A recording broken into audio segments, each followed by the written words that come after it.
ჩვენ ახლა დინამო არენას მიმდებარე ტერიტორიაზე ვიმყოფებით და ამ პრინციპულ მატჩამდე დარჩენილია სულ რაღაც 15 წუთი. ხალხის ნაკადი ამ წუთამდე არ წყდება და ვნახოთ ბორჯღაოსნები გაინაღდებენ თუ არა 2015 წლის მსოფლიო ჩემპიონატის საგზურ დღესვე.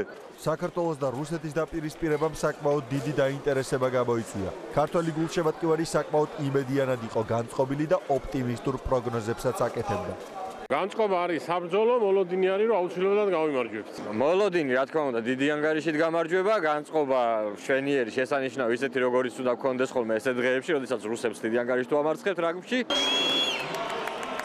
დიდებული განწყობა, იმედი მაქვს რომ ჩვენი მორაგბეები მოიგებენ კიდევ ერთხელ გვასახელებენ. რა თქმა უნდა მოვიგებთ, ჯერ არ წავიგია ბალანსი შესაძლებლად არის. რა თქმა უნდა, მოგება იქნება.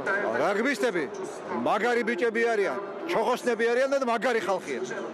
ეროვნული ჰიმნების მოსმენის შემდეგ სტადიონზე შეკრებილმა აუდიტორიამ წუთიერი დუმილით უკრაინაში დაღუპული ადამიანების ხსოვნას მიაგო პატივი. რამდენიმე წუთში მსაჯის სასტვენის ხმაც გაისმა და თამაში დაიწყო. მატჩის დებიუტში მერაბ კვირიკაშვილმა ულამაზესი სოლო რეიდი განახორციელა. ლევოს დადებასთან ძალიან ახლოს იყო, თუმცა ბურთის დამიწება ვერ მოახერხა. პირველი ლელო რუსებმა დაგვიდეს, რასაც რეალიზაციის გამოყენებაც მოყვა და ანგარიში მათ სასარგებლოდ გაიხსნა. 7-0. ამის შემდეგ ბორჯღაოსნები გონს მოვიდნენ და გააქტიურდნენ. ჯერ ჩამორჩენაში ამცირეს, შემდეგ კი ზირაქაშვილის მიერ დადებული ლელოთი წინ გავიდნენ.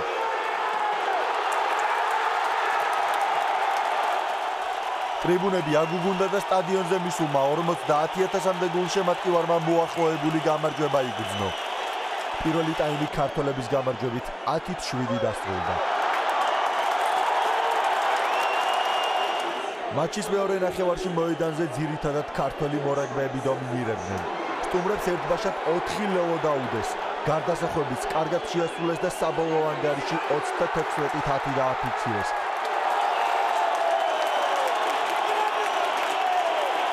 ეს მე-16 მოთამაშე ყავდა, ბრწყინვალე გულშემატკივრობა იყო, სავსე სტადიონი იყო და ჩვენი ბიჭების მთელი ქართული რაგბის თემის სახელით მინდა უზარმაზარი მადლობა გადაუხადო ჩვენს გულშემატკივრებს. ესეთ გადავსებულ სტადიონზე თამაში ძალიან დიდი ბედნიერებაა, დიდი მხარდაჭერაა და რა თქმა უნდა რუსეთის წინააღმდეგ გამარჯვება სასიხარულოა. ქართულმა ხალხმა კიდევ ერთხელ გაიხარა.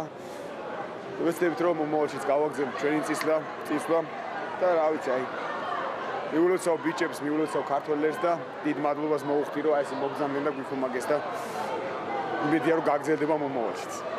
საქართველოს მორაგბეთა ეროვნულმა ნაკრებმა ზედიზედ მეოთხედ მოიპოვა მსოფლიოს ჩემპიონატზე ასპარეზობის უფლება.